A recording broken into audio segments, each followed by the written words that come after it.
ایک پیاسا مسافر کنویں کے پاس پہنچا تو وہاں ایک عورت پانی بھر رہی تھی۔ مسافر نے اس سے پانی لے کر پیا اور پوچھا، اے بھلی عورت، تو عورتوں کی مکاری کے بارے میں کیا جانتی ہے؟ سوال سنتے ہی عورت نے چیخنا چلانا شروع کر دیا۔ مسافر گھبرا گیا اور بولا، ایسا کیوں کرتی ہو؟ وہ بولی، تاکہ گاؤں والے تجھے قتل کر دیں۔ تو نے مجھے تکلیف دی ہے۔ مسافر گھبرا گیا اور ہاتھ جوڑ کر بولا، مجھے معاف کر دو، تم بہت اچھی ہو اور رحم دل اور شریف لگتی ہو۔ عورت نے اس کی بات سنی اور جلدی سے پانی کا گھڑا اپنے اوپر انڈیل کر خود کو تربتر کر لیا۔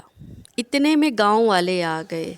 انہیں عورت نے بتایا کہ کنویں میں گر گئی تھی، اس نیک آدمی نے مجھے بچایا ہے۔ گاؤں والوں نے مسافر کا شکریہ ادا کیا اور اس کی جوان مردی کا تذکرہ کرنے لگے۔